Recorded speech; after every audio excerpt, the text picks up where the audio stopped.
Hi, this is Alex Gonzalez from In Your Phase.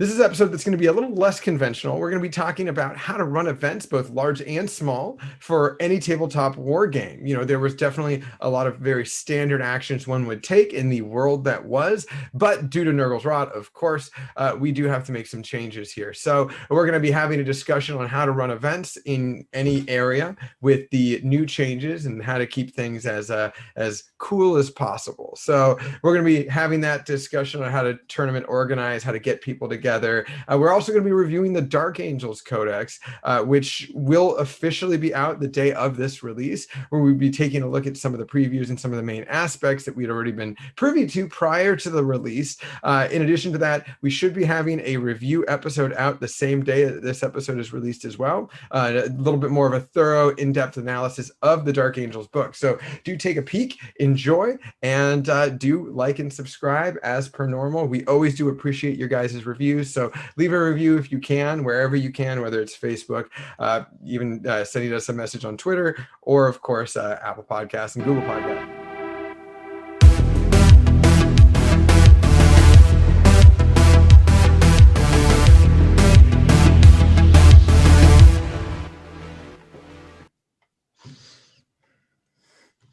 Can no one hear me? I get the feeling like either no one's hearing me or everyone's being... I can hear you, sorry. Okay, everyone was just fucking dead silent. It was like I was talking to a bunch of goddamn corpses. Oh no, we were just getting settled in. In fact, I was just considering whether I need to get up and go grab my ice right now. Okay, well, you also sound very distant. Something happened to your mic. Am I? Yeah, you're hollow. Am I hollow? You're hollow. Yeah, night and day.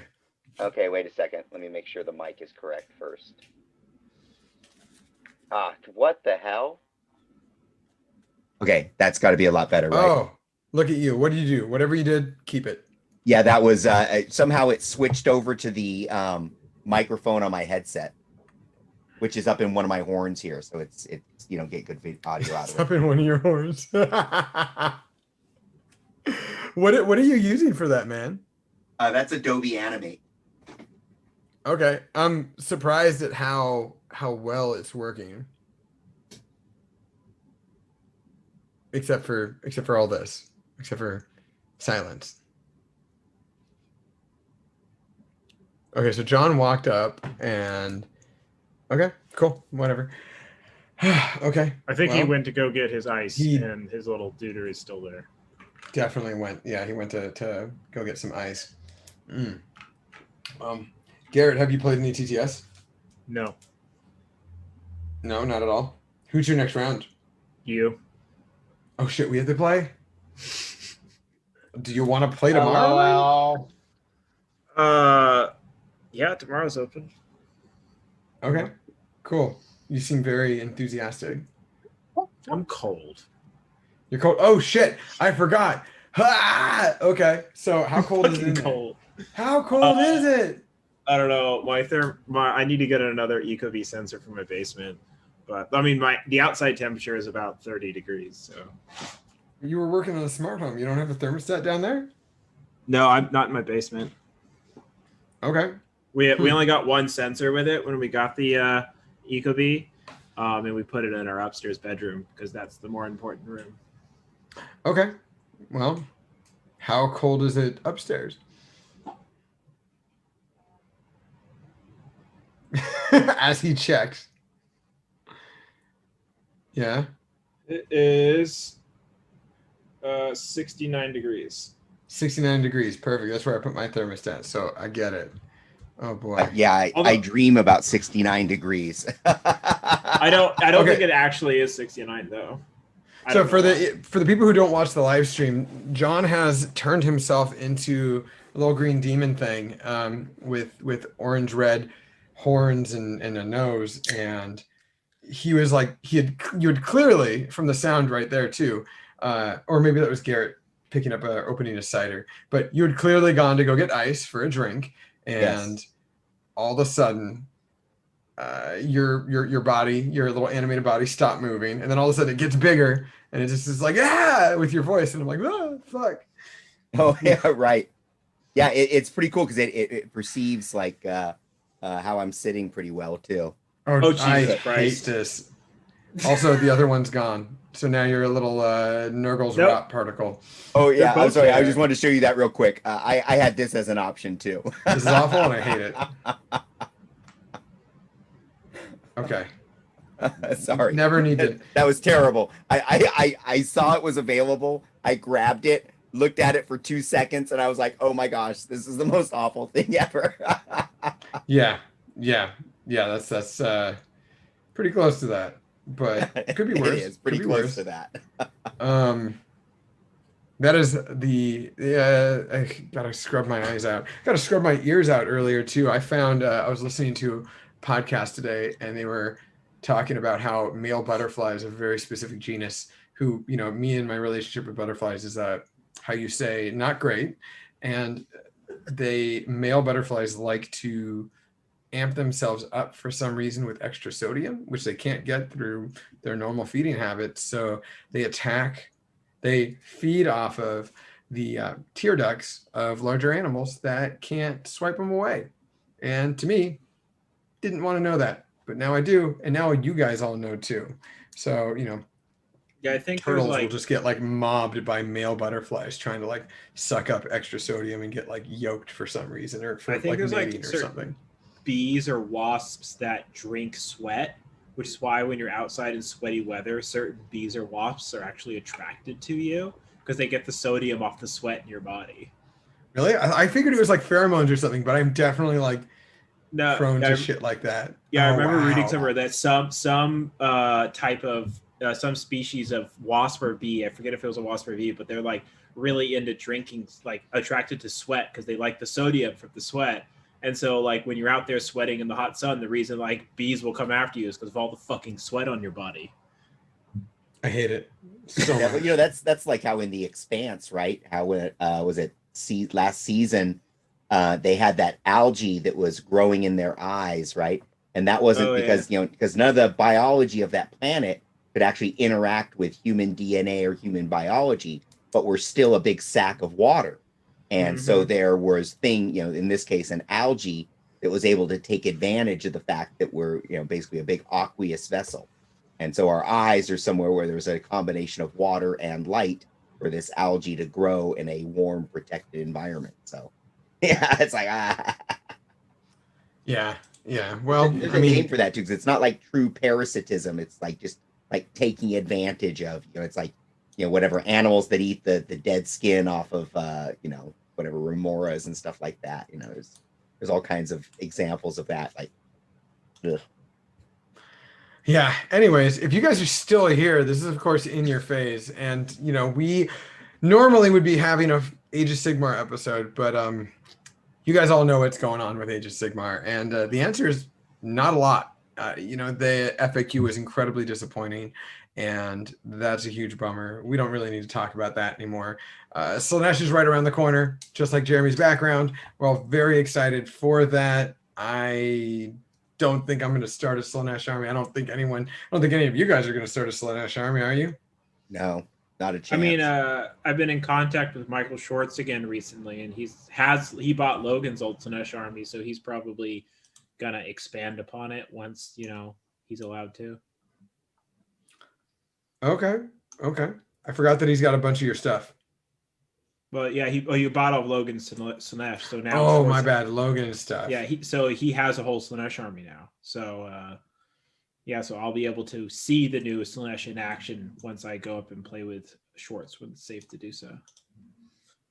I forgot, yeah, and he's right around the corner from you, so that's great. Yep. Okay. Cool. Well, I will march us forth here.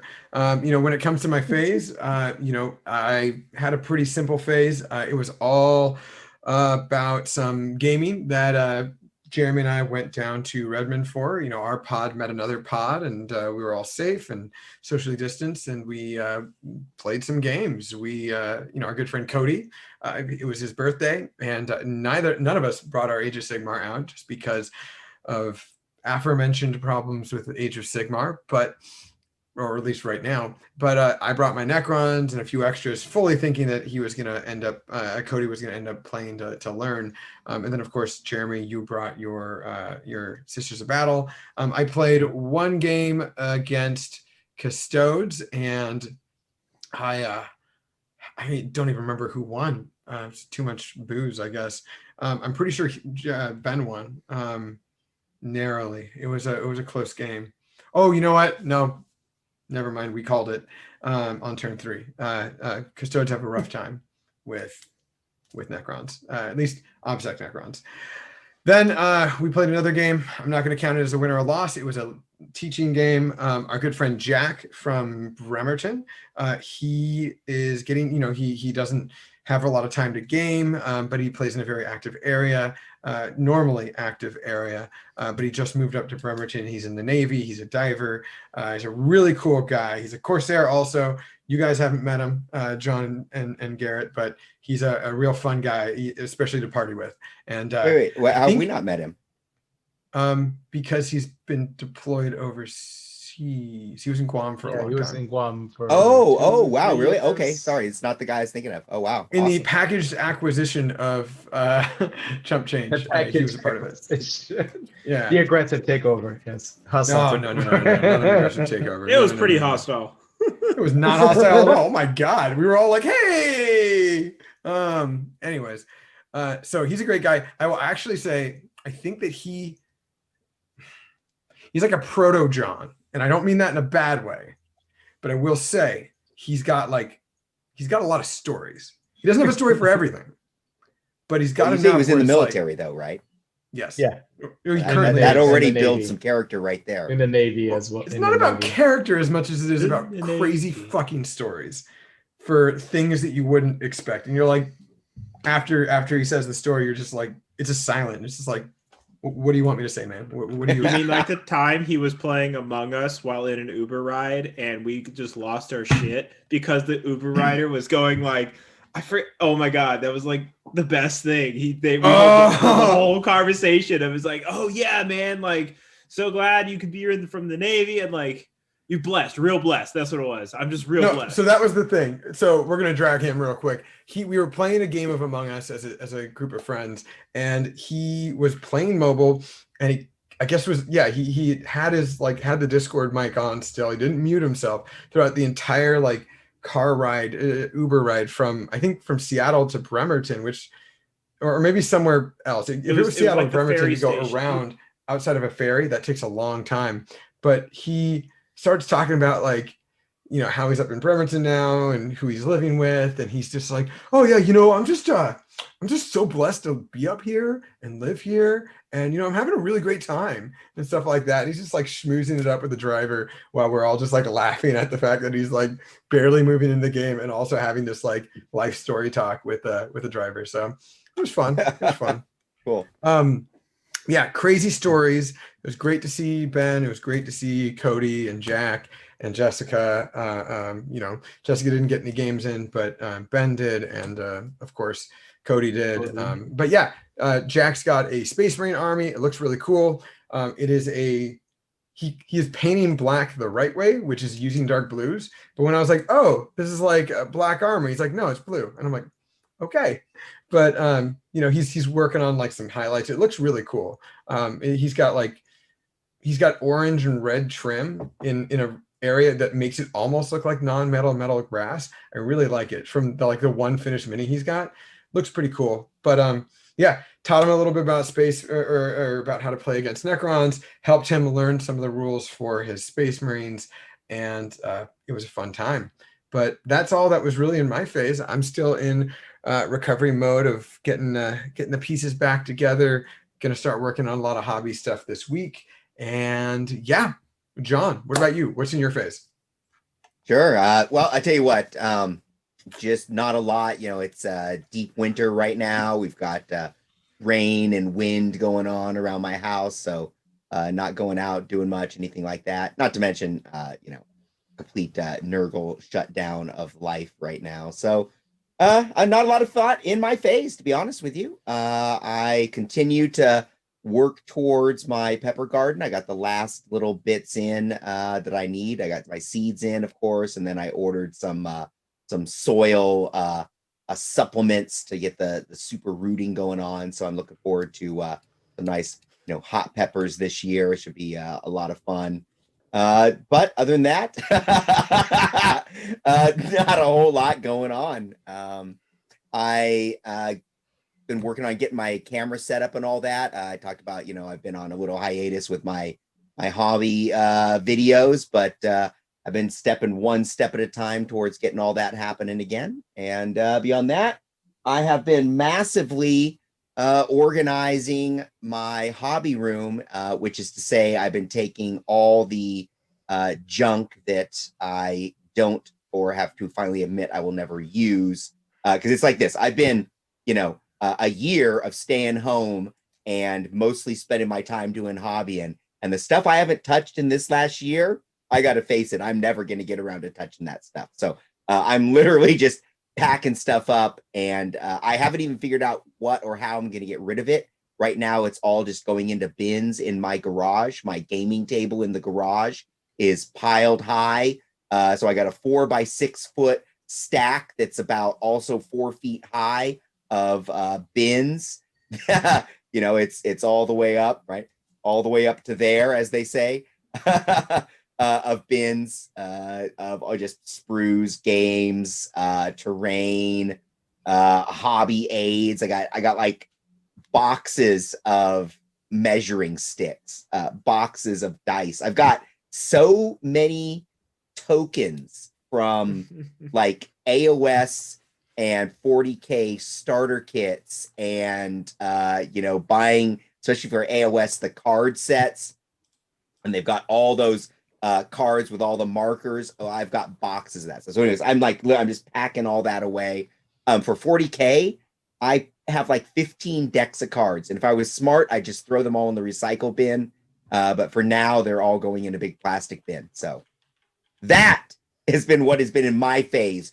So much old hobby stuff that I can't believe it. So it should be good. Should be good.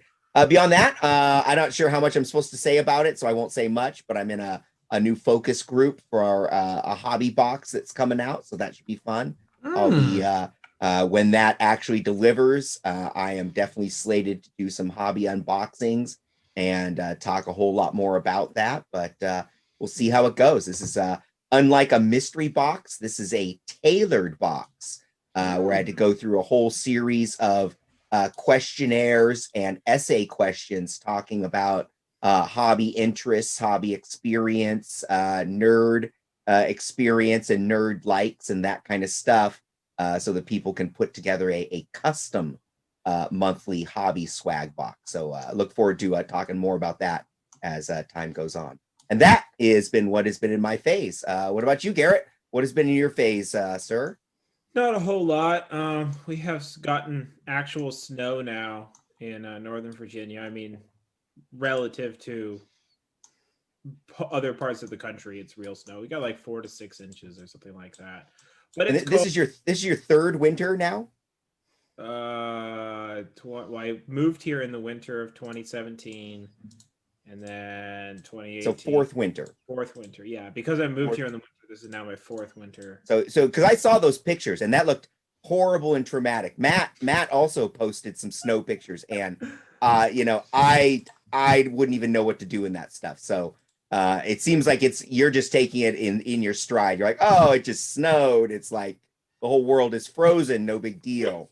So I'm impressed by all that myself. I mean, it's not that bad. I mean, the streets are plowed and treated, so there is not snow on the streets. But we haven't left that. I mean, we're not leaving the house anyway, so we've just kind of that, I guess. Yeah, we just kind of bottled ourselves in the house and just playing video games, working, and not really a whole lot going on here. Not a whole lot of hobby progress, as always with me. So not really a very exciting phase this week. Sorry to disappoint. You seem very enthusiastic about it, though. I'm cold. I slow down when I'm cold. So let me warm you up a little. Yeah. This is where I'm waiting for John to be like the ultimate dad move and or dad joke, and to be like, "Hi, Cole. Hi, I'm Cold. I'm John." All right, Jeremy, what's going on with you? Let's move on from me. Okay, buddy. I just love the fact that Alex totally forgot to mention some fantastic news over the weekend. Alex has almost made money over poker, and now he's hooked. He can't stop himself. I didn't want to talk about it because then people would take advantage of it who are better than me, which is a lot of people, which is most people. Wait. Alex You know, almost made money at poker. Does that mean he broke even? No, that means that I lost multiple times, and then at the very end, I figured it out. Oh, nice. I thought you broke even. Did you break even? I broke even, a little bit under Yeah. breaking even, but yeah. Yeah. So it's pretty. To be honest, I think I even one point I was like, Alex, you sure you want to keep going here? Just you and Ben playing head to head, and you're like, you seem like you could be ahead. He's like, no, I'm going in. Yeah, no, I remember that. I was called it like, like 2 hands later. I did. I was like, because you kept on like your words were nagging in the back of my mind. I was like, if I fuck this up, I'm gonna hear about this. That was your out. But anyway, I do love that I think it's funny that Alex thinks that nobody's going to take advantage of him because they're better. I was going to say, then what the fuck do you keep hanging out with me when it comes to Warhammer? So I must be taking advantage of you all the fucking time. Well, Wow. Nothing else in my phase of the night. I ended up playing a couple games. Like, to be honest, like I was surprised after the first night we got there and the amount of liquor we drank. I spent the entire weekend doing catch up because like I took like a very long nap the next day in the middle of the day. Just could not stay awake that after the first day. It was brutal. Like I think we downed. I brought 2 Oban 14 bottles, and I think we downed one in the first hour between 3 of us. Yeah, 3 of us. We downed the bottle in less than an hour. Both of those bottles, I think, on the same night. No, I think we did. We finished another whiskey bottle that night too. But anyway, I ended up playing my sisters against. Who did I play against? I think I played Ben. Shit bumped him with sisters, and then I played Death Guard because I wanted to give them a try, and Cody has a Death Guard on me. Played against Ben with his Custodes, and yeah, they did exactly what I thought they were gonna do, which is just like overwhelm the board with like resilient targets. It's hard for an army like Custodes to counter, because even though they're pretty scary at face value against like elite high wound things, like the fact that like Mortarion just is such an elemental threat, and the rest of the army just straight up reduces damage by 1 D3 weapons. D3 damage weapons just basically almost all the time end up becoming 1. Because the most you're gonna get is 2, but 2/3 of the time it's only 1 damage. So it's just like it really cuts down on like Custodes' ability to like punch through those things. Flesh mower, the plague drones are very good. No, I will say like I still like the 1 unit of melee intensive plague marines, but it is the army gets a little like it's even with Mortarion especially it gets a little hard to fit things in there, and it doesn't feel like Mortarion really has a place to use as like I'm the Primarch of Death Guard. It's just like because like he's such a kind of like forward acting element, and then there's so few units that actually get to benefit from his mechanic other than like Terminators that are just as aggressive. So it just becomes kind of like, well, it's nice to your Primarch, but really you're just a one-man army in this army effectively. It's hard to find ways to like make him like functionally useful with, or like use all of his rules with the rest of the units, which was a little discovery we had over the weekend. And then I helped coach. Yeah, I can see that. It's like it's such a big block of your army that it becomes hard to actually integrate with the rest of the army. Is that what you're saying there? Yeah. Well, yeah, I think a lot of armies can do that, but Death Guard have a little bit harder problem because the things you like, for example, like let's think about unit options for Death Guard that keep up with Mortarion. Flesh mowers. Are they core? No. So they can't benefit from any of his rerolls. And then that's about the only other that's outside of just Terminators deep striking. They don't have like Raptors or like jump pack units. Like they don't have that. So you're kind of basically stuck with like a Rhino Rush Plague Marine unit and Terminators if you want to like ever use that. He ends up like like one of his rules when we played the game that was fundamentally hard to use was the Arch Contaminator, which is one of his Warlord trait, which lets you reroll wound rolls for plague weapons. Well, it's a little more complicated than that, but it's only affecting like core units. The odds are you're gonna get a core unit in range of Mortaran, which is 6 inches, to do that is almost non-existent. So like especially because there's the core unit options you have are very limited, and then like certain things which are core don't have plague weapons, like Hellbrutes. Actually, Hellbrutes might not even be core if I remember, but like they're the Dreadnought equivalent. They don't have plague Yeah, weapons. they're not. So like it wouldn't matter anyway. So I think there was a bit of an oversight in writing like that synergy out. I don't know why they hard coded it to just be core keyword, because there's so few core options with even plague weapons. So like you both have core options with no plague weapons, and then you have even less core option, or you have even fewer core. Anyway, the point is it's very hard to use. You get the And I feeling got- with some of those rules that what they're really saying is we want this to work with these 2 units. Mhm. Yeah. Yeah, basically. It comes down to just 3 units in the book, which is Blight Lord Terminators, Death Shrouds, and Plague Marines. That's basically the only 3 units that can use those. So it was just kind of a, I don't know, it was just underwhelming, and well, he wasn't underwhelming. He did great. It was funny because I tried to coach Cody playing also Ben with his Death Guard, and Cody was just having a hard time. Like I wasn't trying to I was coaching, not trying to play his army, but he was having a hard time like navigating like that army. So I can tell like maybe my play style works because I think it's intrinsic to me, but like for some other people, like taking more turn is probably too much of a point investment to use effectively in the game.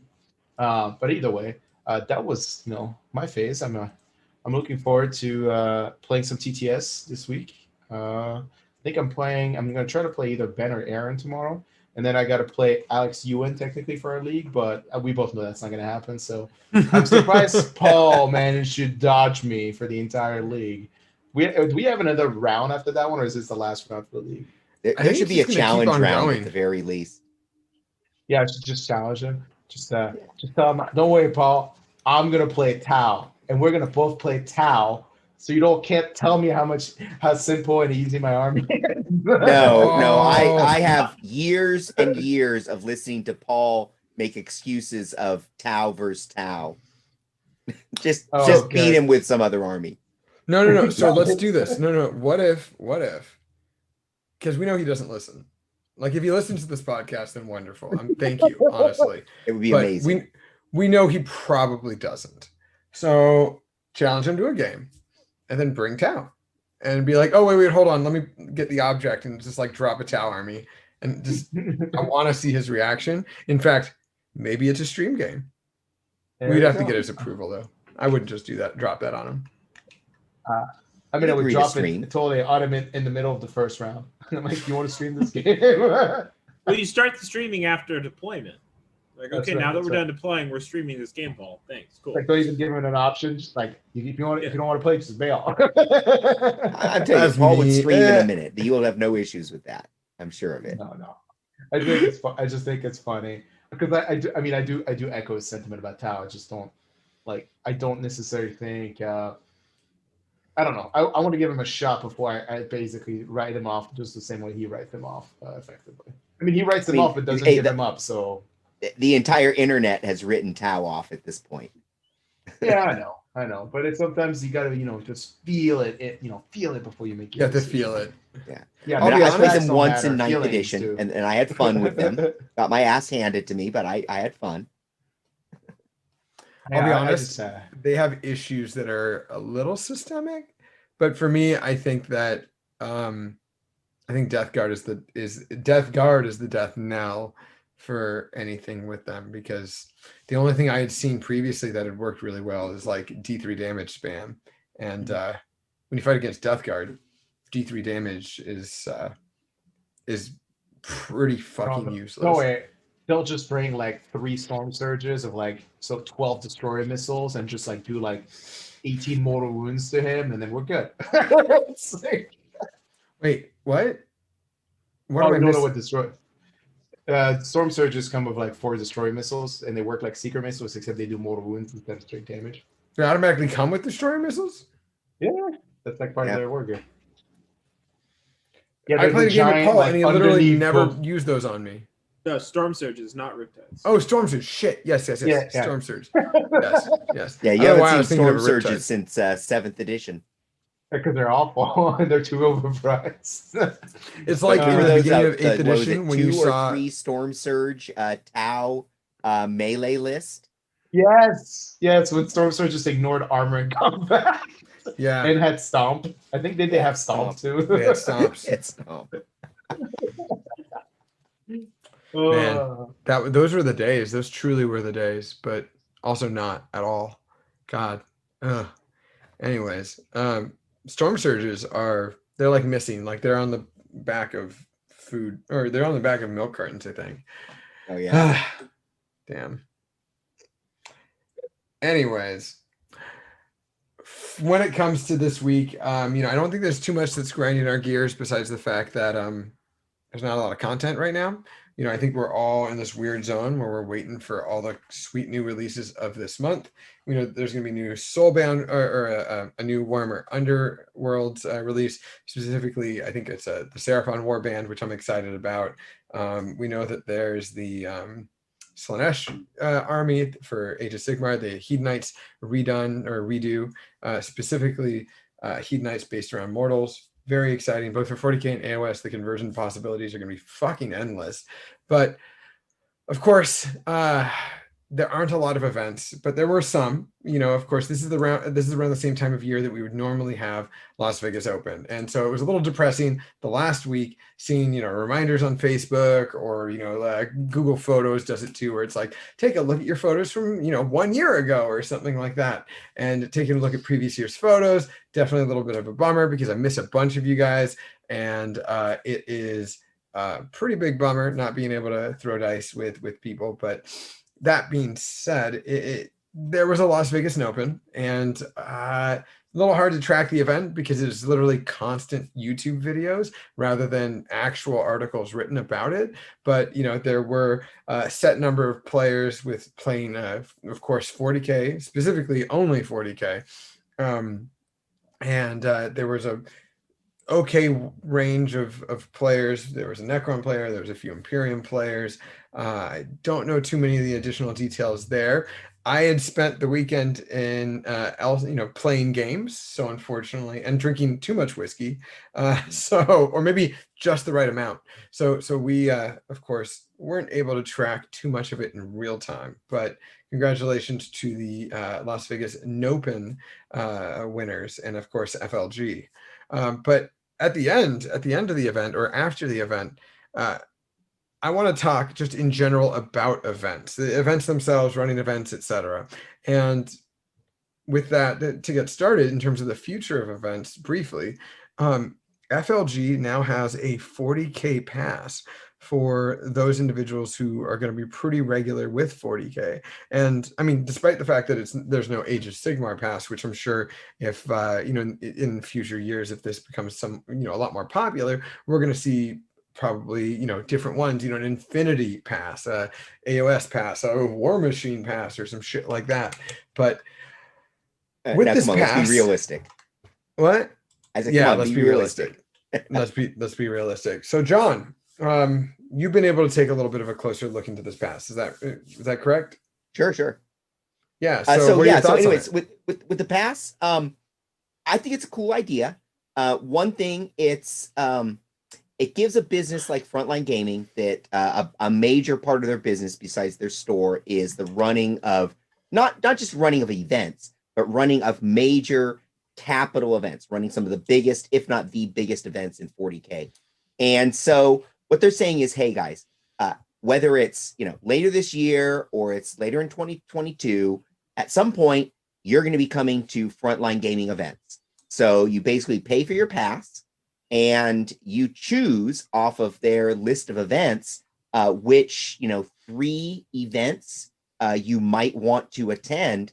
And interestingly enough, they talked about a lot more events than we're familiar with. They do mention the Las Vegas Open, which we're all familiar with. They mentioned the Bay Area Open, but there's also a talk about an Atlantic City Open, about a New Orleans Open, of course, the SoCal Open. So there's quite a few events, not just, you might say, go to 3 Frontline Gaming events, aren't there only 4 events they offer? No, there's 7 or 8 events that they have listed on here as things they're going to be doing throughout the year. So I, for one, am a little bit excited about the pass. Not so much that I'm going to be competing in 40K nowadays, so I probably won't pick one up. But much as Alex said, if there was one for AOS, I'd already have one in my basket. One thing of note is that they are limiting it to only 300 people too. Mm-hmm. That Yeah. makes sense, seeing as they probably don't want it where, 2,000 people buy this and they end up with 1,000 people trying to go to the Bay Area Open. It's like, we only have 200 slots. So they're probably also, beta testing this to see how popular it is. And Season pass.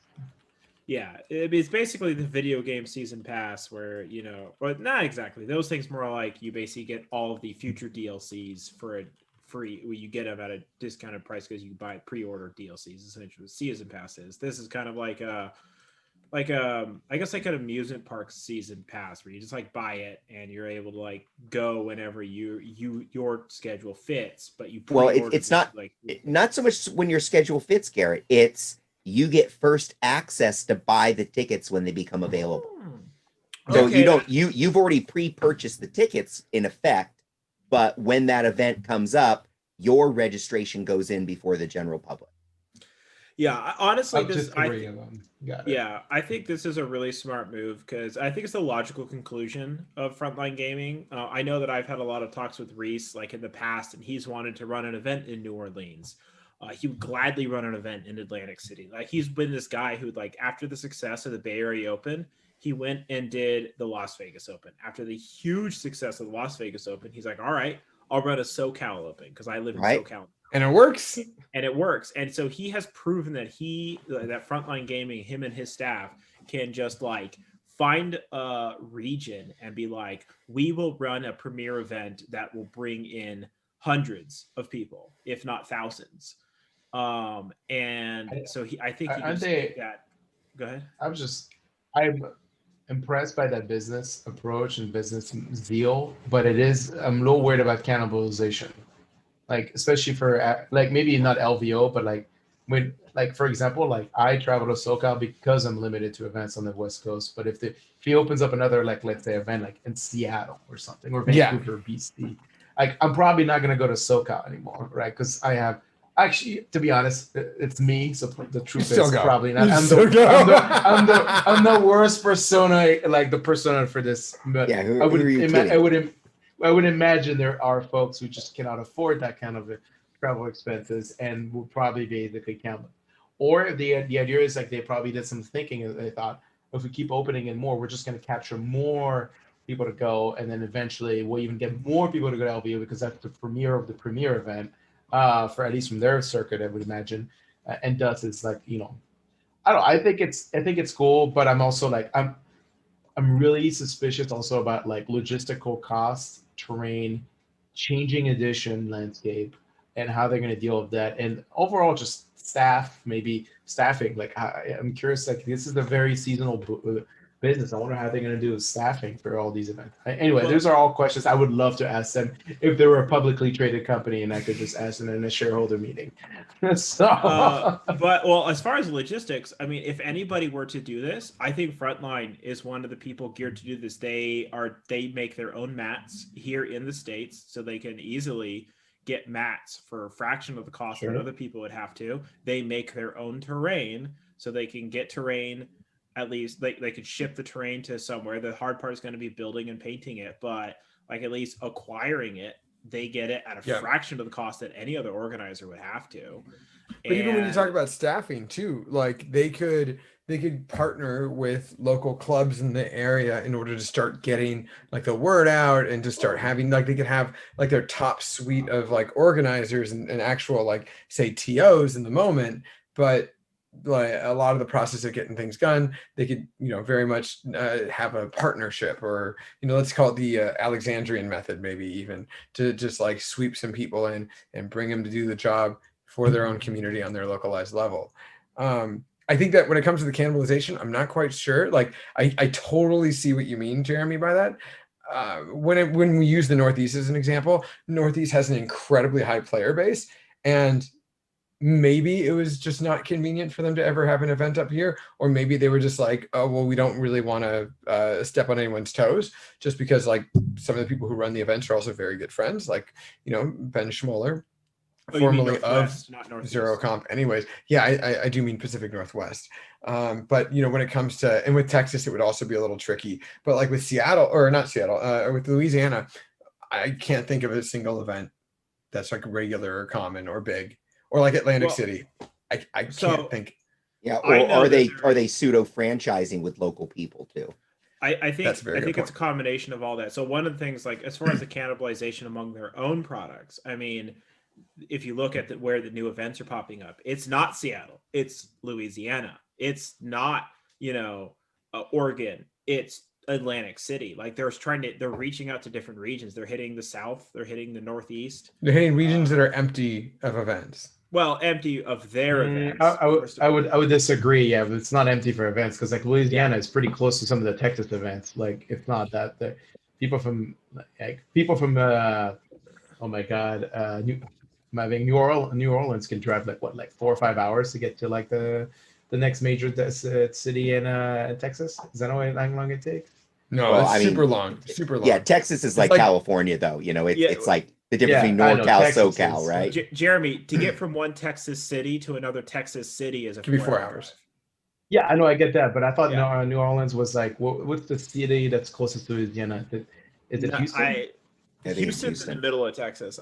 Houston is definitely the one that's the hardest to get to, probably for anybody. I think Dallas. I don't know, but what do we know? Yeah, what do we know? That's closer. It's like geography in America. Fuck it. Yeah, but I think I know that there's some strong scenes like with big tournaments that get large crowds, but maybe they're not during the same time frame as when I think it's going to be a very big guess and check of like when and where you're running events, but they are positioned with the logistics to be able to run a large event, which will attract other people and probably be more competitive than some of the locals, because they can get good terrain, good mats with lot of tables, because they have the experience of negotiating with venues, finding venues, getting terrain, building it up, painting it, getting it on the table. They've done it for 3 major events now. So I don't doubt that this won't be. I don't have any doubt that their events will be premier and high quality. My question is more of sustainability of the business model, especially with that number of events. That's my only concern, because and also the scale requires. Yeah, because like once you get the terrain out there, you got to store it. And so if you're running 8 of these, you're now storing 8 events worth of terrain in 8 different locations. Unless they've solved the magic of shipping terrain at a reasonable cost.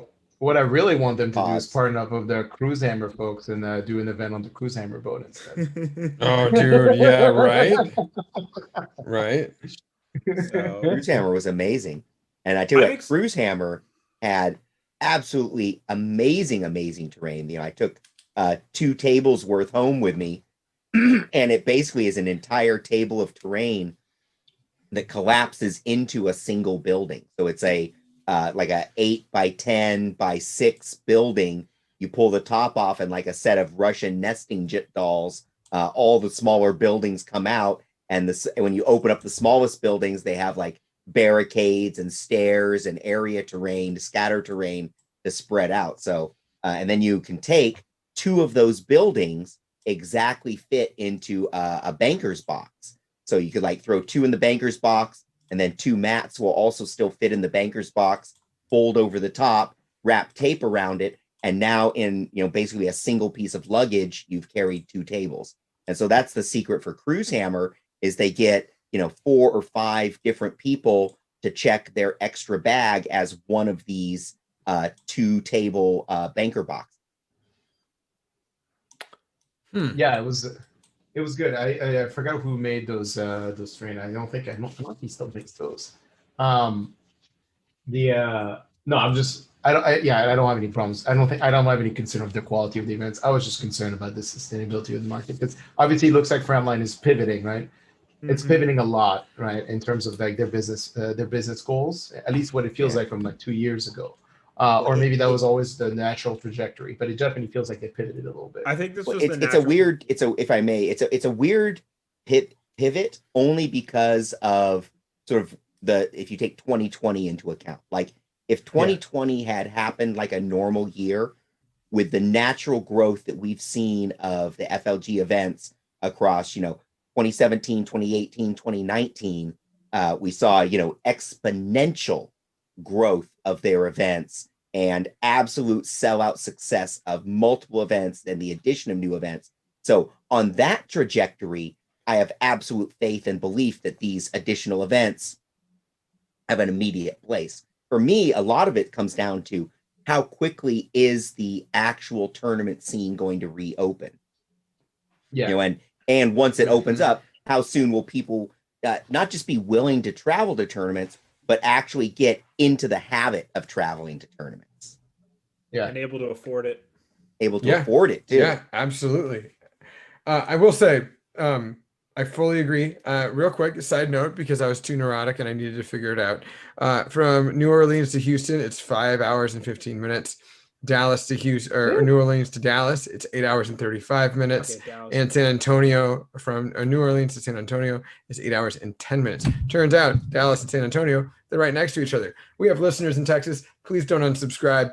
I haven't been to Texas, so fuck me. So yeah, it is what it is. But 8 hours is like, I mean, we do 6-hour drives. I could easily push it to 8 hours when we. It's like us driving to the Bay Area for BAO.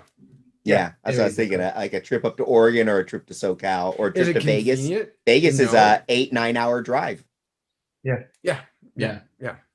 So it in is the long definitely run, within the realm of possibility. Yep. me too. Honestly, taking a look at the map, I did not realize that all the major cities were on the eastern side of Texas. So, yeah, I'm really excited to see what Frontline does. I think the Game Pass is a really smart idea from a business standpoint. I also think that it's pretty convenient. John, I think that you shared a fantastic sentiment about the fact that they did see exponential growth with a bunch of sales and a bunch of progress towards the popularity of their product, their events, and how they go about running them. So it's going to be really exciting to see what happens moving forward. We talked about it right before recording today. I mean, like, when it comes to running events and when it comes to going to events and stuff like that, it's going to be a little tricky getting started in 2020. So yeah, fully correct. I think 2022 is going to end up being the first full year after the world after. Add the reboot, right? The AOS of the gaming scene then overall. But I mean, that's what I'm looking for. Like for me, for Firehead Productions, when I'm actually really planning to come back in the full swing, monthly tournaments, that kind of stuff. I see that in 2022. But I see this year in 2021, the first tentative experiments. Like I myself am not going to be able to go an entire another year without doing something. And so I have been, trying to think creatively, like what are, and not necessarily things that would even engage in the ITC, but how do I start re-engaging my local community? 40K is still fairly kind of garage happening through Facebook, linking people up and stuff around here right now. AOS, super not happening in the Bay Area. Even though, in 2019, we were really, really exploding for the second time as far as AOS popularity. So what I see is one of those things is, how can I start building up some garage play type stuff, and what could those events? That's where I am and I haven't figured those things out yet. I'm kind of a guy that have 1,000 million ideas. And 1,000, half of them are ridiculous. It says, I think it was a quote from now. I don't know if this was really a quote from Edison because I heard it as a quote from Edison, but I've never been able to track it down. But it basically said, if on any given day, even 10% of my ideas aren't so bad as to make me look like a complete idiot, then that was a good day. And I wonder if he stole that quote or not. He probably did. Like he did most of his stuff. Anyways. And I can think of all kinds of ways to poke at it too. It's like the Tesla quote, it talks about the 2,000 things that he did to get the light bulb filament. And Tesla's comment was, well, maybe if he just sat down and did some math, he could have done it in a couple tries. Wait. Edison has a quote on the filament for his light bulbs? Yeah. Because he 1,000,000,000% stole the filament from another inventor. FYI. Well, he ran a think tank and he just had people do stuff for him and he stole their ideas, or he published them under his name. Yeah, and so he talked about, or bragged about that he tried 2,000 different things before he settled on tungsten as the material for the filament, right? That's the kind of the brag out of it. Even if, as we know, like his think tank and all that stuff. And that's why I said that's why Tesla's quote's so beautiful. Anyway, also, killed an elephant, but that's another. So getting back to the supposed quote, the idea for me has always been like one of don't be afraid of ideas. Like have lots and lots of ideas. Only by having lots of ideas will you occasionally have a good idea. It's very hard. It's very hard to listen to that from an animated lizard dragon thing. Taking that seriously is very challenging right now. Is it really? I agree completely. It is a little challenging, but hey, this is where we're at, right? And he had an idea. And of course, when it comes to running events, we do have quite a bit of experience to a very degree. I think that Jeremy and I probably have the least amount of experience compared to, of course, Garrett and John. Especially John, you have a ton of experience. What? Well, it's just I can't run events because if I run events, I can't win them. It's just as simple as that. Okay, guys, show's over. We're done here. Well, also, I have a lot of experience of actively not running an event. Like I'm the one who's like the TO, but I don't run it. You're like an ironic T. You're TOing ironically. Exactly. Because of course, as we've mentioned in the podcast before, your virtual events, if there's an issue with the event where you have to get involved, both members are disqualified. Yeah, exactly. Because you don't want to get. You're the TO equivalent of going to the gas station to get cigarettes and never coming back. Yeah, basically. So Fuck. I want to talk a little bit about TOing, just from that perspective, Mr. I spend a lot of my time not TOing, and I don't run events because I win them all the time. And then there's Alex, who both wins events and runs events. So we'll talk. Yeah, but not well in either. Whatever, mediocre. But at least you're there. But really, being a TO, okay, it's in many ways, most people out there, most people who listen, what have you, are going to be players. And if you're a player, you fundamentally understand that there is a progression as a player. You start off maybe at a local game store or a friend's garage. You're learning the basics. You're learning how to play. Then you know how to play. You start getting good. You maybe start beating your friends. You start going to local game stores. Start playing open game nights. Start going to tournaments at a local game store. Maybe start winning there. Start going to GTs. Maybe start winning those GTs. Start going to national events. Maybe start winning those national events. There's a logical progression that most people go through as they grow and expand through their hobby gaming career. As a TO, you don't just go day one and run the LVO, right? It's the same kind of thing. You start off, you run small events. Maybe, before you even run an event to the store, you're organizing game nights with your friends and inviting friends over. And your experience of organizing some game nights moves into running local RTTs, and you get that experience. You learn how to deal with player problems, issues, rules, questions, dealing with management, dealing with venue events, sharing space with adjacent gaming groups, and creating a peaceable community, creating a community that expects a certain type of gameplay, the above table play that you build with your community. You learn to do this on a small scale at your local game store. Then you start moving to multiple game stores. Maybe you start running GTs. And that's sort of that progression right up to the people running national events. And that is sort of that progression of your career as a TO. And, from my perspective, I was just at the point where I was beginning to run, larger events, running the BAO and being invited to run like, Shark Weekend and some other, sort of mid-range GTs like that, with looking forward to continuing to progress and grow and eventually be running actual national events, even being a grand TO, maybe running multiple events at the same time. So that's what I have to look at, for this pause that we've had in this last year is as I get going, it's not just, again, sort of reinventing how we run events. It's rebuilding that momentum, rebuilding those skills, getting used to running events, getting used to dealing with people and the new issues, and then building it back up to where ready to run those GTs and all that sort of stuff again. I mean, I don't know how all of you are, but there's years when I've been a great player because I've played a lot of games, and the 6 or 7 games I've played in the last year, I would make no claims as to being any kind of good player right now.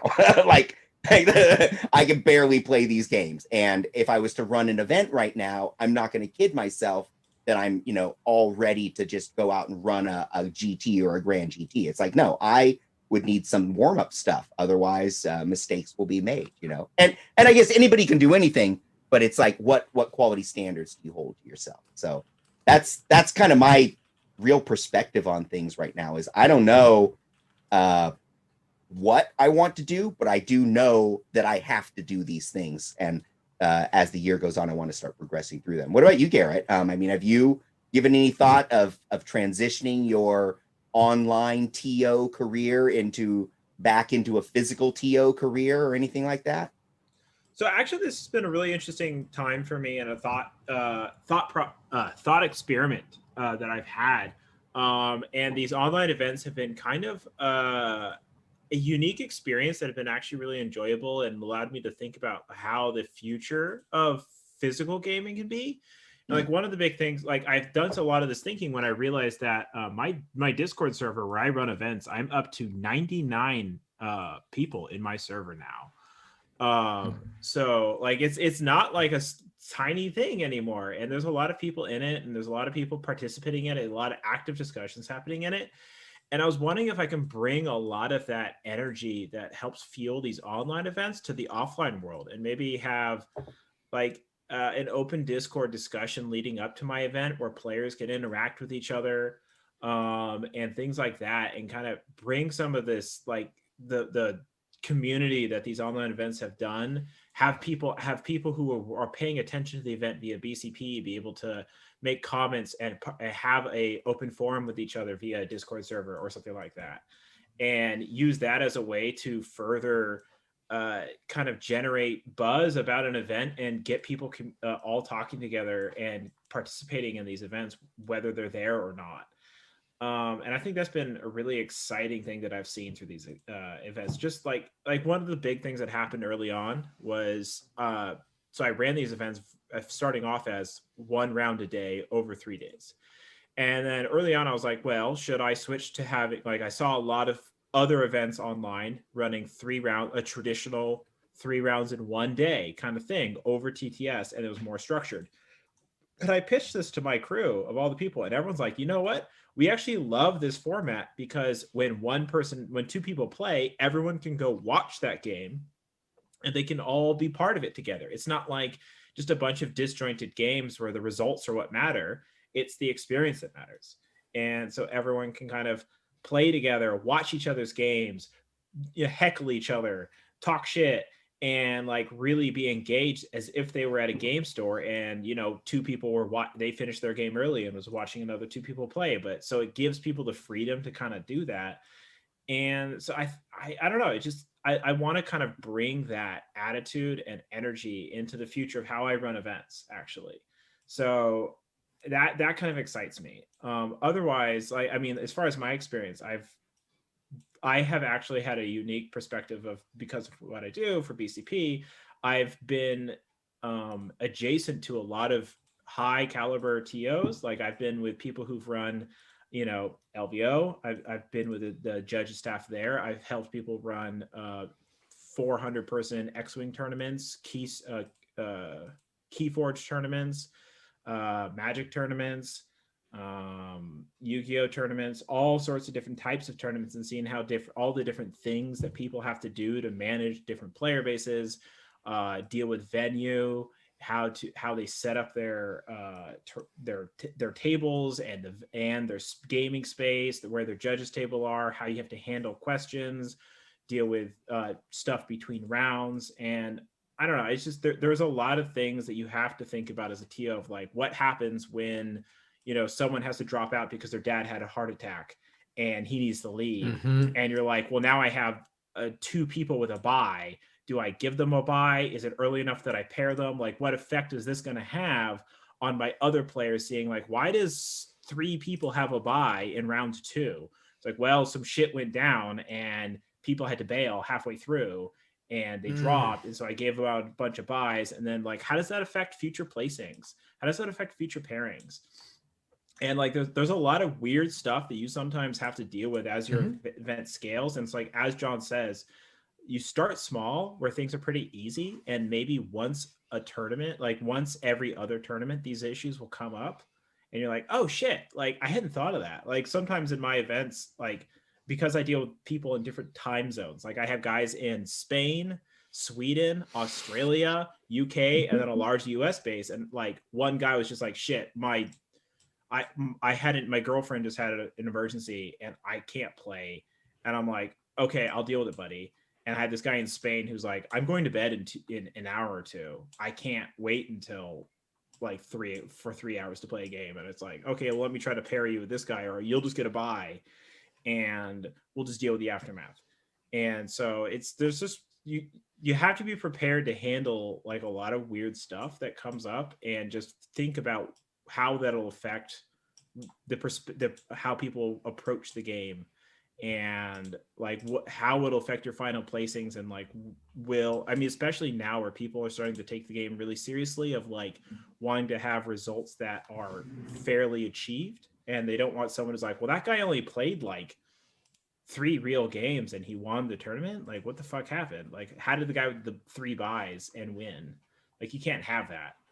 No. So you got to pay attention to like what you're doing. So I don't know. That's kind of where I have been. And then just definitely, if you guys paid attention to Jeremy and I's back and forth on this frontline gaming thing, there's a lot of logistics involved with when you start scaling up, like among terrain, venue, and all that stuff that you got to pay attention to.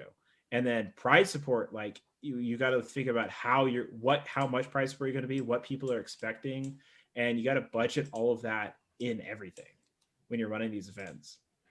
And I guess one of the big advices that I've had is that I've been looking into is partnering with game stores, because they probably will give you a good deal for running an event in their store. Either they'll run the ticket sales and they give you the prize support and you just end up using their store, or you can just drum up business for them by having it in there and buying prize support through them or something like that. So there's a lot of things you can do to partner with game stores to help. It helps the game stores by getting people in their shop.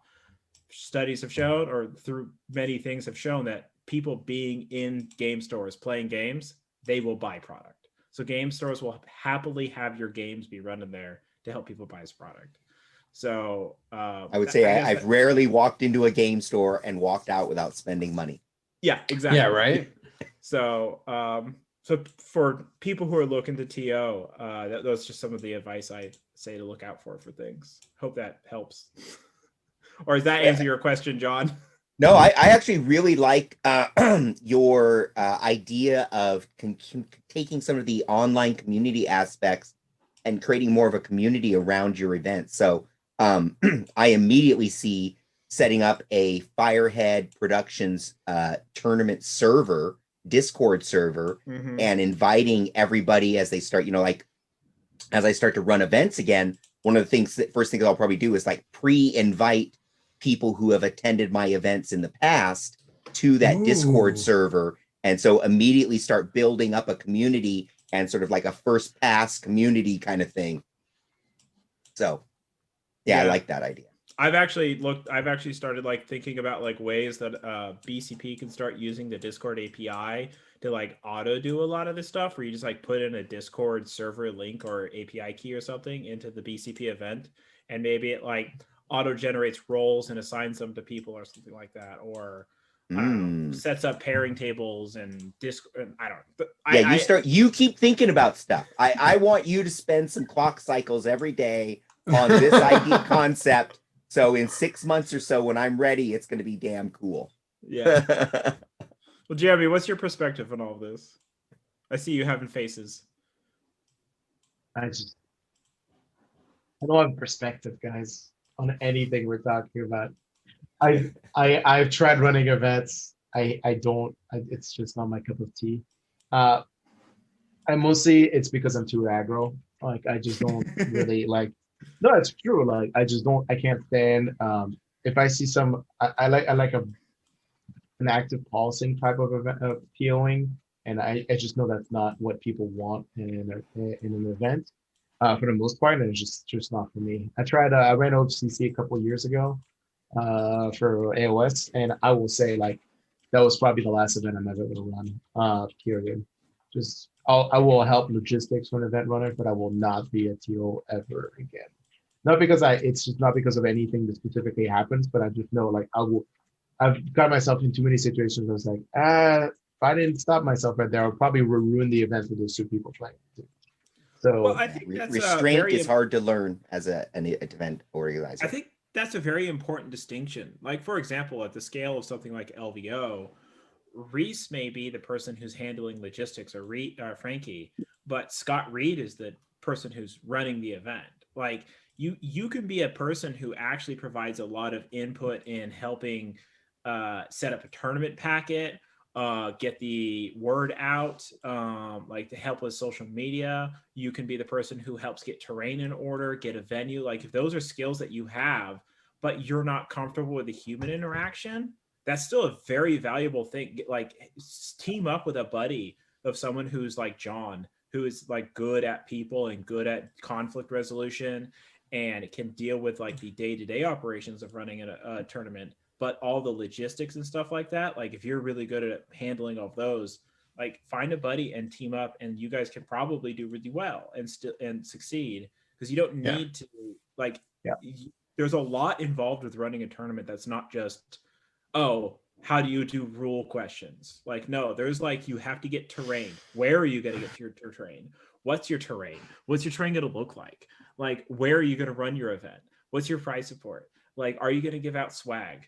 What software are you going to use?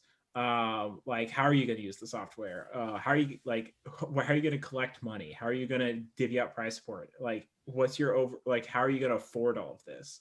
So those sorts of things are still stuff that someone doesn't need to be a personable person to handle. Yeah. But I will say, while you guys might have been incredibly successful TOs in your career, I will say that I bring the voice of the failed TO to this table, and I tell you that I have mad respect for John, not our other John, the guy who runs. Fuck off. Not the green I John, mean, but the human John. The human John. No, I still have respect for you, John. I'm just, him dealing with the He's like, LVO, "Please, like running out. I mean, he can. He might just find out I like it. Is the problem. And it's dealing with the LVO crowd for like, especially since the little bit of a drama I was involved last year. Well, not really me directly, but my opponent was with one of your TOs, and I just saw that. And I was just like, like I look at that really bad experience. I'm like, I could have been that TO, because I have had moments where I just want to be like, get in the game and just basically police, because I know like these players or the players, this player specifically has a reputation, and I'm like, that's not necessarily my job to basically win that basically game. So anyway, long story short, if I was going to say what I look forward to an event, or sorry, not long story short, but another like basic perspective, prize support for me is a stupid concept. I don't think prize support matters, especially if you can sacrifice like the amount of pressure like, and this is for everybody out there who's not a team, who's never been experienced. Prize support is like a hard balance to basically perfect for an event, and it's almost never going to be enough. It doesn't even matter. Like I remember like way long ago, Hard Boys, an event that Games Workshop used to do. They used to give out full armies if you win the event. and it was like 2,500 points. People still found ways to complain about like and being unhappy about the army. It's just I don't think price support, like if any kind of price support comes up, it's things that are like derivatives or on the periphery of the event, like I don't know, cool swag Yeah, or swag items are trophies, great for prizes. memorable items, right? Memorabilia items, not actual like because we're Warhammer players, we're gonna internalize Warhammer as some form of almost currency for like winning an event, right? So it's basically for us, it's like cold hard cash, except not really because it's plastic cocaine. But the point is, I don't think price support should ever be an equation for like TOing ever. And I think we need to get the community off the idea that you need to be rewarded with models. Like you need to, like the point of going to an event isn't about winning the models. I get it, guys. Like people, well, it's not about winning the models, but it's a nice little gesture. You can do it as gesture in any other ways other than the models. Because I know for a fact people always gripe about the price support. And you know, Alex, do you remember that gentleman who griped about price support after he basically kind of cheated the first round of the event by showing up 3 hours late to the event and then getting a buy and then won the event and then complained to us about the price support? You remember that guy? I know him by name, but yes. Yeah, you remember that Yeah. guy. So yeah, and his entire intention for showing up to this event was he wanted price support. Well, and if we're talking price support in the form of kits, I have to agree that is the worst. Because as you were talking here, I'm looking up at my shelf at all the kits sitting up there that are still wrapped in plastic that were prize support kits. And in fact, as I started thinking about it, I was considering for myself, have I ever built even one kit that I have received as prize support? Or have I traded every single kit, or are the rest of them still sitting right up there in part of the piles that I need to transfer to bins to go out in the garage? So John, John, so for this guy, right, he the event is run by a good acquaintance of Jeremy and I, a Warhammer hero, in fact. Yep. And Mr. he runs Strofe. Yes, Mr. Strofe. And you've been to his event. Yes, that is correct. Yes, amazing event. There is a non-named individual who did not like the idea of a unique mission round one. And it was a unique mission, and it was a little bit more of a fluff mission. But it's one of those things where it's like, if you're going to go on a water slide and you get upset that you went on a water slide that was scary for you as a kid, well, you should have seen all the warning signs that saying it's a fucking water slide. You might get scared if you're a little kid, right? Like he had mentioned on social media, he had mentioned on BCP and the description, he mentioned word of mouth. Like, this is an event. I'm a fluffy player, but this is an event that is going to be an ITC event. Competitive people come, but like, this is the score breakdown between best overall, and like, it's going to be broken down between like competitive play, soft scores, and paint, right? And he was like, these are the proportions. And then also here's this mission that's like unique to me. After the mission, he was basically bullied into the fact of being like, I will never run a mission again that I have ever created. And it was like a little bit of a bummer because I was like, wait, are you just like not going to run any event ever again? Like, whoa, hold on.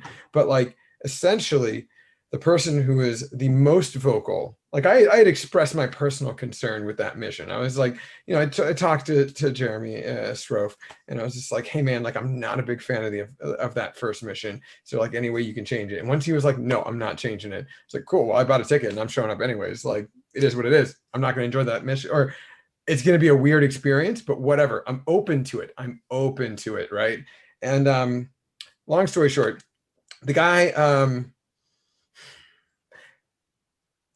there's no way that I can say this in a political way, but the guy took advantage of an older army with bad rules before they got a new version of themselves with actually even more fuck shit rules, but that were less complicated, Lizardmen or Seraphon prior to the current book were not as powerful, but they had so many weird interactions and weird situations that if you didn't intimately know that army or play against it enough, you'd just be like totally confused. You'd be like, sure, I believe you, whatever. And that leads to some suspect situations.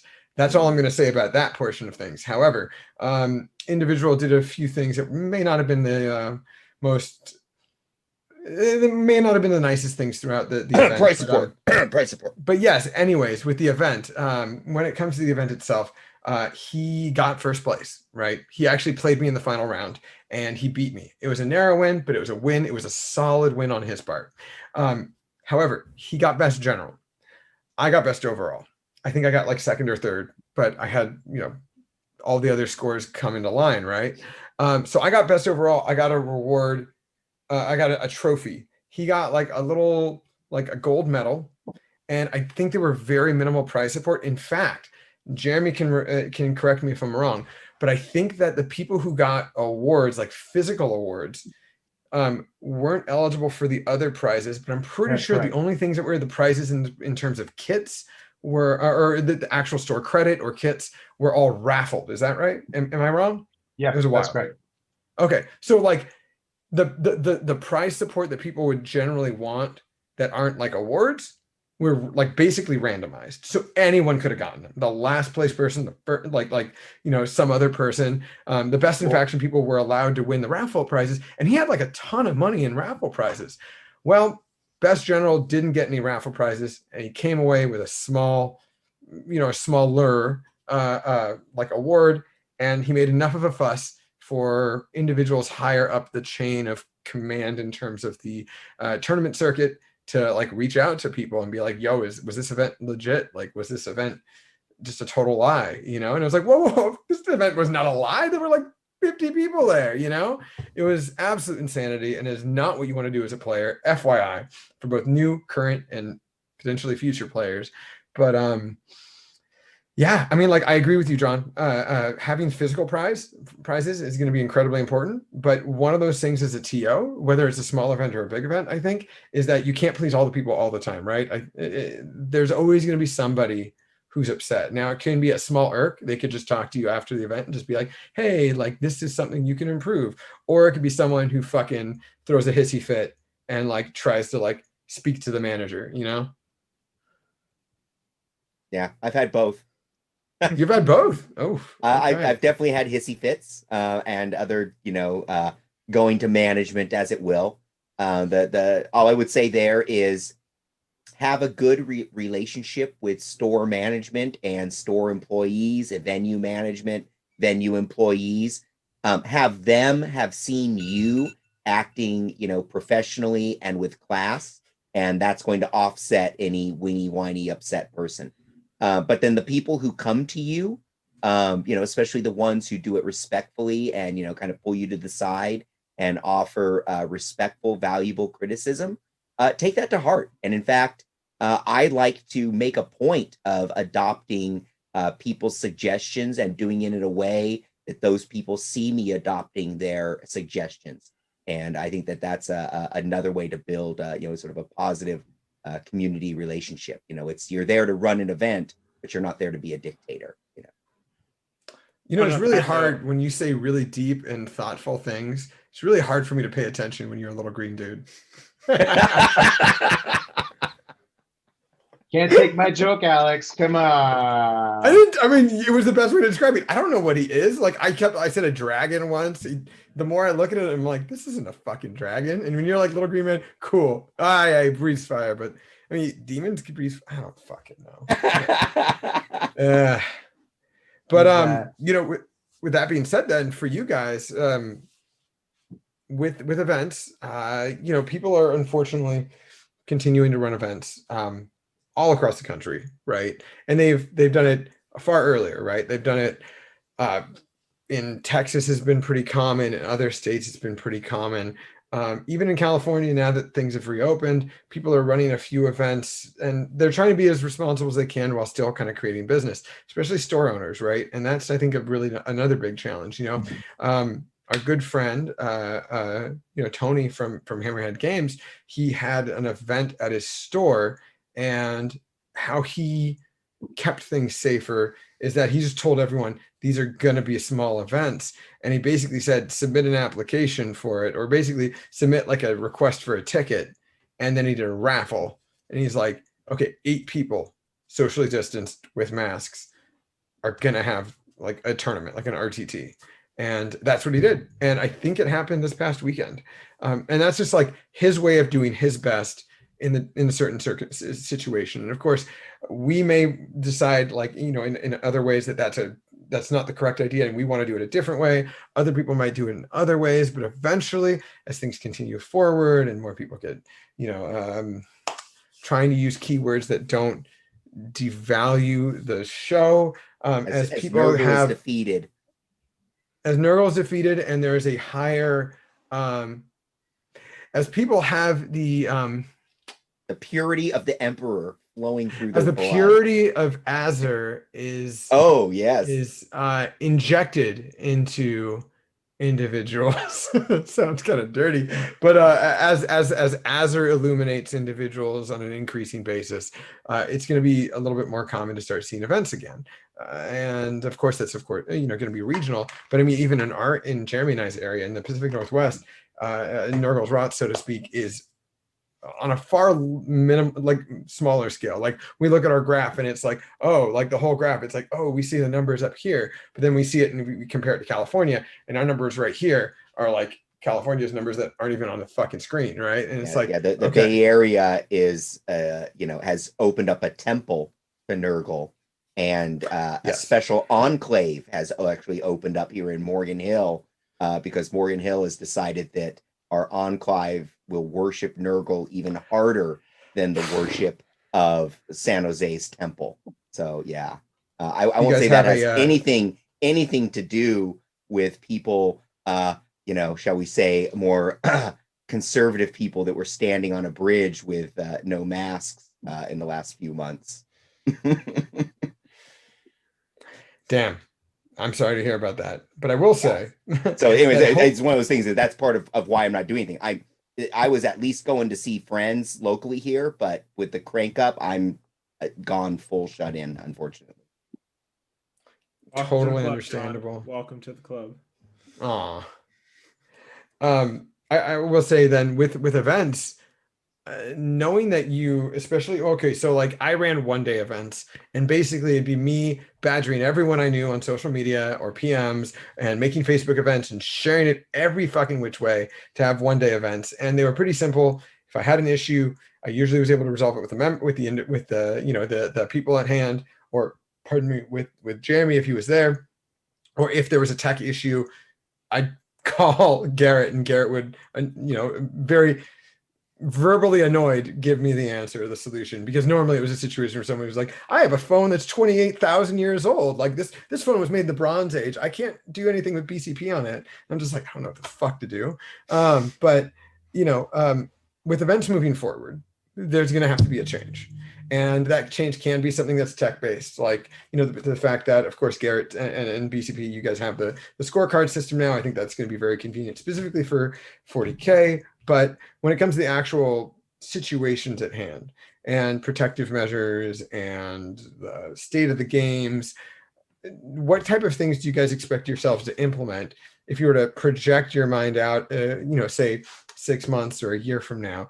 What kind of things would you realistically expect yourself to be doing as a part of running your regular events, whether they be small RTTs or something larger? John, what about you? Well, first off, I'll be setting up a Discord server.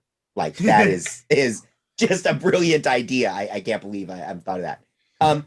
In the past, I've participated in some 40K leagues ran by Mr. Grant Vanderbosch out here, as well as an Age of Sigmar league ran by Mr. Sunny Wynn. And so leagues are an interesting thing. Again, we're not necessarily able to compete in the ITC, though there is, I guess, a place in the ITC now for leagues, or there was in 2019. But a league is an opportunity where two people can get together so they can, play in a garage at home, in a safe venue, social distance, etc.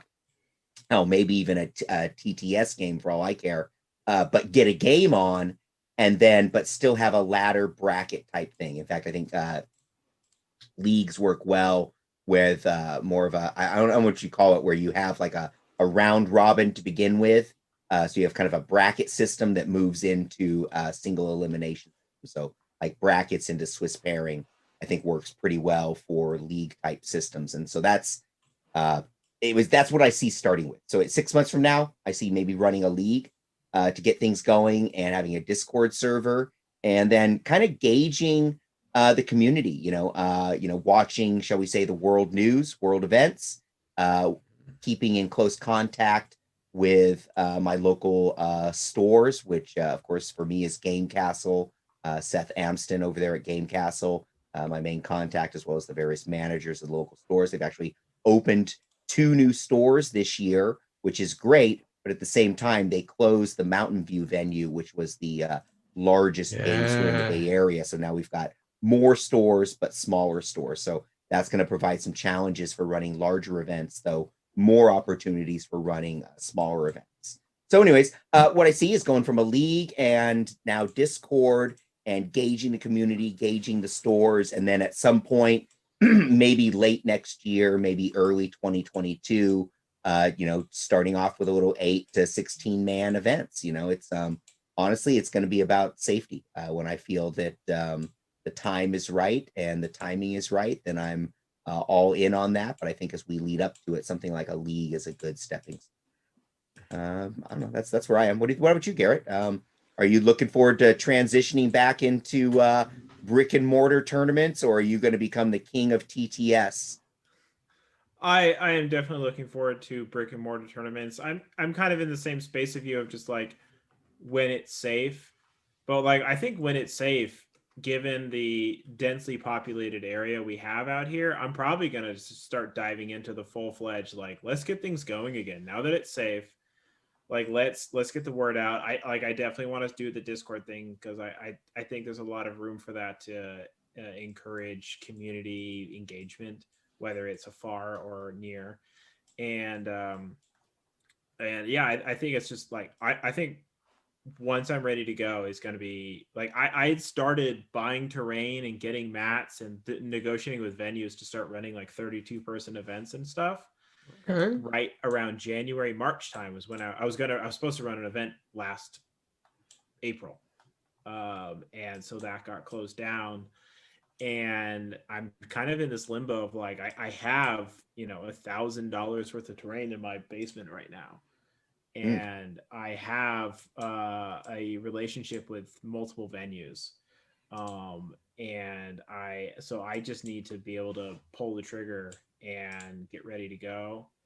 And so once I'm able, I'll probably start gauging the community of like where everyone's at, of like start going to a game store again, playing with people and be like, all right, how safe is this stuff? Like, how comfortable are we as humans again? And then let's run events. Like I believe that at some point we will be able to be with humans again outside of our homes. And when that happens, I'm ready to, start running events and going full gear and having people travel and get things going. And I think the community out here is like desperate. So I think it'll succeed. And I don't know. I think as far as technology and stuff, it's going to be a lot of that. I'm going to take the success of the online gaming and transfer it to the physical gaming of getting people engaged and reaching out. Because like I've met people, and like there's people in the New York area that I've never met, and they've joined my Discord server. And so there's all these people that like I've been able to meet and engage with that are relatively local, like John Rocco. He lives in DC now, and I've never met him before, never heard of him. Oh shoot! And now He's been on the show.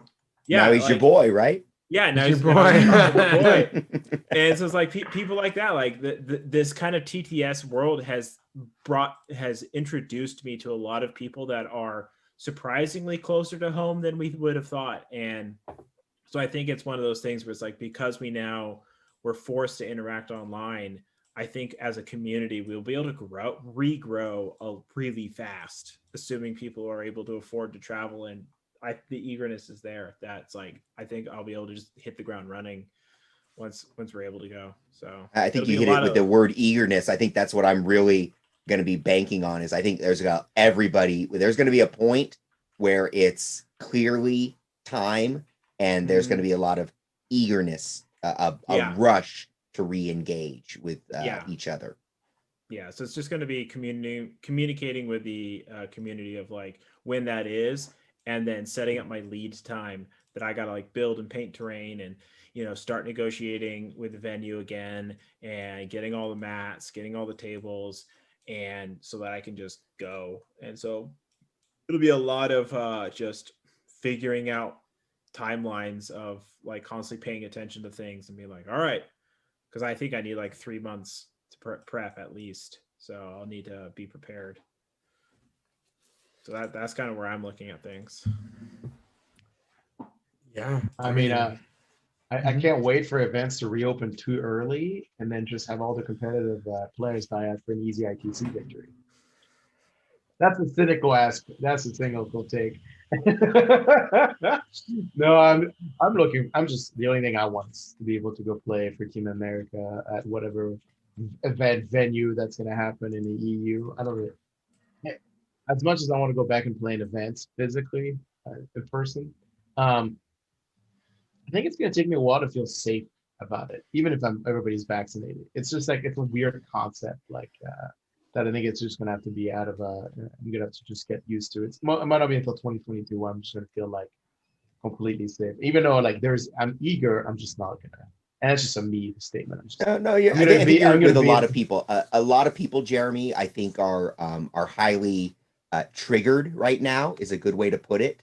And it's going to take a while to become desensitized, almost like a post-traumatic stress desensitization. So yeah, that's a real thing. I mean, I know I feel that, it's I should say I perceive that I will have that issue in so much as I already perceive how I interact if somebody near me like lowers a mask or doesn't have a mask properly, and the amount of stress that causes me. I can already tell that I'm going to have to decompress, debrief almost after this event. I need Dr. Fauci to tell me that Warhammer events are completely safe. Right.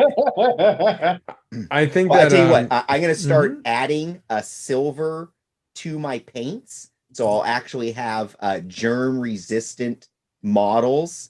And I'm thinking of an entire dice line that's the same way for extra safety. Might I recommend Liquid Silver by Vallejo? Oh, is that the alcohol based? It's the alcohol based one. I have 2 bottles of this shit. This is That's my base shit. coat for all my. This is And my now you need the base another. coat to all my Necrons, and will probably be the base coat to my Void Dragon as well. This is our executive producer here, fishing for sponsorships. Promotional material by Vallejo. Yes. Vallejo, Liquid Silver by Vallejo. Totally not sponsored. If you can get over the fact that when you open it, it's going to smell like rubbing alcohol until you close it. And you got to stir it. Well. You got to shake the heck out of it. Shake the fuck out. Shake it like it owes you money. And yeah, but right, you got to have your tattoo. What about tattoos? I don't understand. Tattoo paint mixer, the tattoo ink mixer that. Oh, I mean, more product placement. Okay, but he's not like throwing it out into the screen, right? Like, come on, man. He's trying. I can't. That's Adobe Animate doesn't know how to animate it. Adobe Animator can't show. I don't even know if this is even going to show. I don't know. This little green man, I don't know what he's fucking doing. Also, not being able to pick up on John's body language has made this a super weird episode for me. But the little green guy is rolling his eyes half the time, so it's been an interesting body language thing where John's character is just rolling his eyes constantly at us. And it kind of seems like too chill with things. Like his eyebrows aren't really very expressive, and like he's kind of rolling his eyes, kind of a sassy fuck. Yeah, Vallejo's liquid silver is pretty tight. You don't have to like, it's good to go with an airbrush. Like I always for a long time I was trying to use it, and then also like putting like paint retardant or like airbrush flow improver with it, and it kept on actually fucking the paint up because alcohol based. It's very liquidy, so it's perfect for an airbrush. Yeah, the only thing with that stuff is you got to let it cure just like all oil-based or alcohol-based paints, because it's an oil paint basically, an enamel type. So you just got to let them cure for a nice long time. Yes. Yeah. Yeah. But do you have that thing you were going to show, or does Adobe Animator prevent you from showing it? If I was cool, I would have. I would have my second cam set up and I would flick the cam on and do it. But no, you'll have to watch last week's episode where I showed it off. Okay. In the meantime, just take your hand and, just do it the old fashioned way for now until you get that product. But yeah, I mean, besides that, speaking of which, do we have any sort of content coming up in the next week, you guys? Well, speaking of events, there is the Valentine's Day Garrett's TTS event weekend. It's next weekend as an AOS event. Where hearts are going to be broken. Yeah, this is a good way to get people to get dumped. I tried to run it the weekend before, but then someone was like, "Oh, there's already an event that weekend." And I'm like, "All right, it's Valentine's Day weekend." I'll be totally honest. So here's my advice to all you young, married, or soon-to-be married men and our listeners out there. Thank you, Green Man. Always get 2 cards, 2 bouquets of flowers, and 2 gifts. No matter what, when it comes to Valentine's, birthdays, and Christmas, I double up on all the expected gift items. Whatever I'm expected to get, I get 2 of them. I buy 2 pieces of jewelry. I buy 2 bouquets, 2 boxes of candy, 2 cards, funny one and a romantic one. One I sign with my name, one I sign with your husband. So that's my big advice out there. Always double up, 2 for 2. There's 2 of you in the marriage. Always double up on the gifts. I feel like my Okay. wife would just think I'm having like some mistress on the side or something if she finds that there's 2 gifts, and they were just like, "This is accidental, isn't it? You sent this to the wrong address, didn't you?" There has to be a consistency thing too. With Yes. consistency comes expectation. So there's that. That's slightly triggering. Jamie, I love her to death, obviously, but she had shared me like, I'm not on TikTok, but she recently got one because her best friend has one, and she just like browses. She doesn't post anything on it, but she had shared with me one of a two men that are together, and one guy is like posting. He's basically talking about how, like, oh, I had this dream where so and so cheated on me and I'm really upset. And the whole time while he's saying it, the guy in their partner in the background is going like, "Oh my god, like what the fuck? Like I'm right here," shit like that. And I gotta say, about every 3 weeks, I have that conversation with Jamie. So she's just like, "You did that in my dream. Are you gonna apologize for what you did in my dream?" And I'm just like, "No, I'm not going to apologize. Yes. No, absolutely not." Yes. And sometimes, depending on the situation, it's a funny situation for me, is what I'm trying to say. That being said, that sounds totally reasonable. You should apologize more. In fact, I recommend, Alex, that you wake up every morning, apologize first, and then give her 2 gifts. You do that every day. no, that's a horrible idea. Bliss. No. Bliss. I don't have the money. I'm not made out of money, man. What are you talking about? This conversation is devolving quickly. So, if you guys do like this You episode, got to sell some of your GameStop stock. You'll have plenty of money. Oh man, I really didn't. I haven't done that. I wasn't holding the line, man. That was my bad. I truly, honestly, I didn't know about it until it already went up to like 300 or now like 400 or something. Yeah. So kind of didn't jump on that bandwagon fast enough. But hold the line for those who are in it. Hold the line. Guess. I don't know. Or not. I mean, do whatever the fuck you want to do with it. It's your money. But yeah, if you like this episode though, do like and subscribe, and give us a rating on Apple Podcasts, Spotify, or wherever you get your podcasts. So we will be on the frontline roll as soon as we have some very reasonable Age of Sigmar content, but that's going to have to be upcoming as the Hedonite release comes out. That being said, this is going to be Alex, Garrett, Jeremy, and John signing off for the evening. Sign up for Garrett's event. Night, Yeah. folks. Nice. Bye-bye. Stay toasty.